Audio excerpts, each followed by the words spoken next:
correspond finalement à ce soi dont il est question, le soi. Le soi, c'est pas le moi. À un certain moment, vous voyez, par exemple, quelqu'un dit « Moi, je suis moi-même ». Un peu plus, il progresse, il devient nationaliste. Il dit « Moi, je suis mon pays ». C'est bien.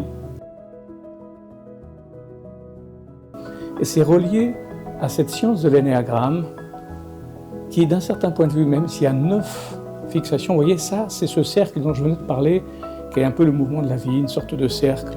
Il s'agit de repérer quelles sont les croûtes et comment faire tomber les croûtes, c'est-à-dire finalement que les blessures ne nous empêchent pas la circulation.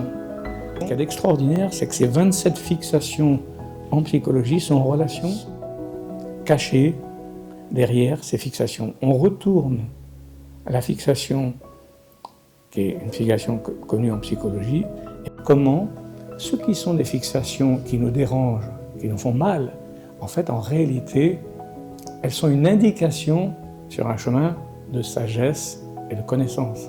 C'est quand même merveilleux. Ce qui fait qu'on peut être habillé et utiliser ce qui est négatif en positif.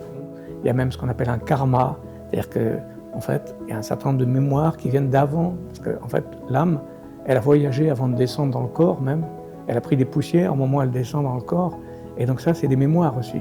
Et donc toutes ces mémoires, elles comptent. Alors si on ne remonte pas à la cause profonde, c'est comme une maladie, on soignerait l'aspect extérieur, le symptôme extérieur, on ne soignerait pas la cause profonde.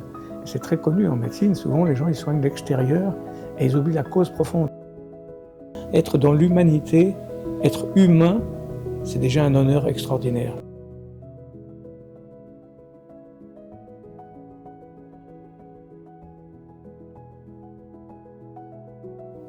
Bonjour, je m'appelle Rodolphe. Pour ce qui me concerne, j'ai vraiment eu la sensation d'avoir été ouvert comme un fruit mûr, en douceur, mais fermement. C'est une expérience sismique, je dirais, intérieurement, mais qui vaut vraiment la peine d'être vécue.